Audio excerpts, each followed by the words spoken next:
Hi guys, welcome to another episode of Living Life Alive You. I am your host, Dr. Veronica Garcia, and today I am joined by a super awesome member of the Life University community, Dr. Laura Huber. Hi, how are you? Hi, everybody.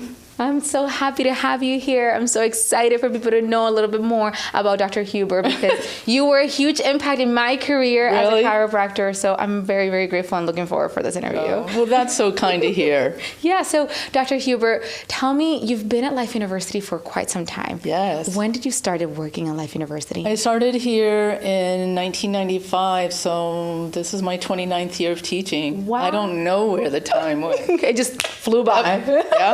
So many lives impacted, so many lives of chiropractors to be and that are and that were that you've just been able to shape. And that's the joy of it. Oh, so cool. And you are also an alumni of Life, are you?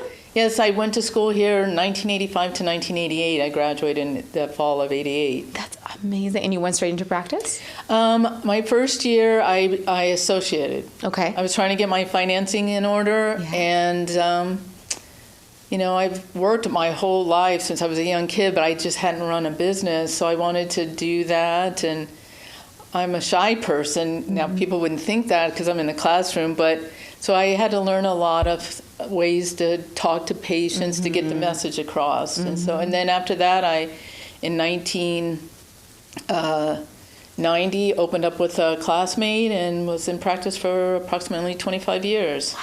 Yeah. That's awesome. Yeah, so tell me about that transition, like from going from an associate to actually opening up a practice with It was a little scary, but I had learned a lot through that practice. Mm-hmm. They were heavily under management, so everything was mapped out. Mm-hmm. And I liked it a lot because they had scripts on how to talk to patients. And for me, I could memorize it in no time, and it took the fear out. Yeah. And so I implemented a lot of those goals, and for 6 months we were already in the black, and we just kept costs down and practiced about 7 years just alone, and then came on and started working at the school just to keep myself fresh. Yeah. And stay connected to the new things and the innovative things of chiropractic. Research and the community. I was missing the community. Mm-hmm. And so I figured, being in practice, I give good stories to my patients, and then my students, and my students keep me on my toes so I could be a better doctor to my practice. Exactly. So it's been amazing. That's beautiful. Amazing. That's beautiful. Tell me a little bit, what courses are you teaching right now? So right now I teach MOPAL 1, which is second quarter, which I love because I get them, they won't want to hear it, but they're so young, and the love is just to help mold them into what they should be, what I think is successful. And Activator, I've taught every class. Yeah. And actually next quarter I retire, so now I'm kind of titrating down, and I'm giving away MOPAL 1 next quarter, which was a little bittersweet. Weird. Yeah. Yes. But I've taught just about every class here, and cherish it. You've definitely impacted me when I was in here. I took MOPAL 1 and 2 and Activator, and I got certified in Activator thanks to you. So thank you. It truly did shape and change who I am. Tell me a little bit more about that experience of MOPAL, because MOPAL is the first hands-on course. It's touching a patient for the first time, or reciprocal, better said, for the first time, and understanding. So tell me a little bit more about MOPAL. Well, I'm always excited about that, and the students aren't, initially, because they're so afraid. They're just so afraid to undo someone's gown and touch them. But always at the end of the quarter, I just say, you need to sit back and look what you've done. You've gone from being fearful of interacting with people you don't know, and to even be touched by someone you don't know, to now you can do a full examination on them.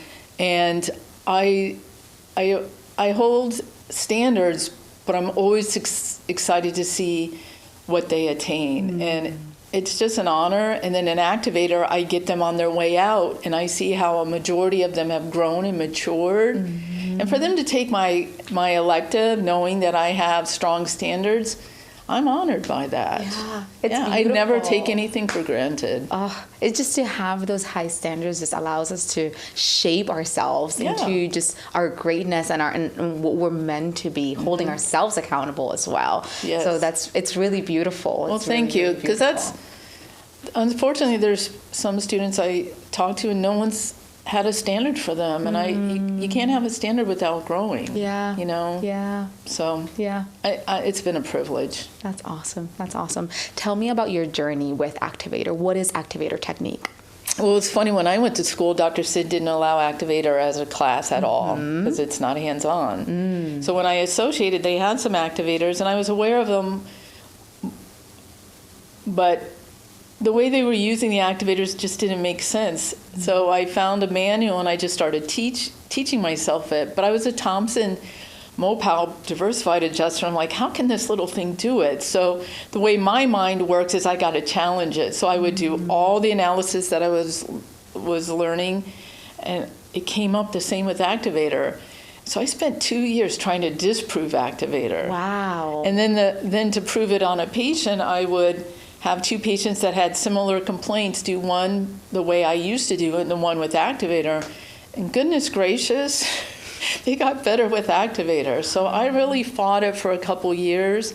And then I just put my hands up and say, this is amazing. Because it's an amazing technique. The reproducibility, the inner examiner reliability, the precision of the adjustment and finding it and fixing it and then knowing when to leave it alone. Because, you know, that's the hardest part when you're first out in practice, is knowing when to leave it alone. Yeah, when not to adjust. Yes. Yes. And that takes guts not to adjust. And so this gives you an excuse to say, no, it's not there, just leave it alone. And I'm a linear thinker in processing, but then I've embraced it so well that when someone doesn't stay within the guidelines, you can also think outside the box and get to another answer. And I've been using Activator since 1989, and I still am surprised and amazed and excited about it. Wow, it's so interesting. It's just always a beautiful conversation with patients when you bring the Activator out because of they've had a plateau or whatever the reasons are, and you bring the Activator out and they usually go with, it's a clicker. Yes. Yes. It's a clicker. So for those who don't know and who are just listening in, Activator is a tool, an instrument that it's a handheld instrument that it makes this clicking sound when you press into it. Yes. What would be, you mentioned that it was very reproducible, and that's something that I love about Activator technique. Tell me about the reproducibility of it. Well, the inner examiner reliability is that if you find something and then I come to check you, I should find the same thing. And so, which is different than if you do motion palpation. That's such a skill that takes years to master. We may not come up with the same answer. And then there's always the illustrious leg checks that we teach in lower quarters that is hard for me to teach because if you say that's an AS or PI, in Thompson and Activator, we can tell you 50 other reasons. Yeah. So it is, and like you say, sometimes patients expect to hear this pop and crack, and they'll go, well, it doesn't make any sound. I said, yes, it does. It just clicked, And so it gets patients better so much faster. And I like that the force is generated at a pinpoint area versus the fact that broad-based hand, it gets dispersed to structures it doesn't need to have be moved. And the research behind it, they've done some amazing research that's outside the box, and it's just an amazing technique. And Dr. Four, he loves students and he loves supporting it in research. He's the kindest man, too. So much support for life and for us. That's amazing. And I love that also with Activator technique for those patients that don't want to hear the cracking sound, that don't want to hear the pop. That is your route. There's a great route for you. Yes. It's gentle, it's very specific, and it allows for a very smooth interaction with your patient. Patients are in, they're out, they feel good, they're improving, their quantitatively measures are improving as well. and they're hitting goals. That's a huge piece in practice. Quick goals, right? The functional goals, things that matter to the patient. And it's funny, students have prejudice against the Activator because they think, oh, it's for babies or old people. And now that I'm in that old people range, that they like this, because I ask them in Mopile that, what's old to you? And they go like 60. I'm like, oh, but anyway, but it can work on anyone. So I tell them I had a 6'7" professional basketball player that in a week's time his acute low back was gone, or a man who was 6'2" and over 400 pounds got better, and I didn't think he would. And so it's an amazing technique. Wow. And we also have the ability, when you take that Activator class, that elective, to get certified, to leave the university certified in the technique, which I think it's mind-blowing, and it's changing. What happens to get certified? What do you need to do if you're not doing it through the course, through the elective? What needs to happen for you to get certified? Prior to COVID, you had to go to a certain number of seminars.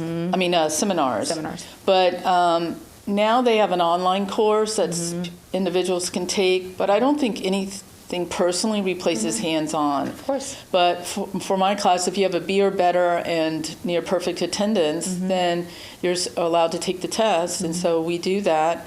And then Activator will post you on their website, Find a Doctor, for a year for free. I mean, who's going to do that? And then you have a chance to go for advanced certification.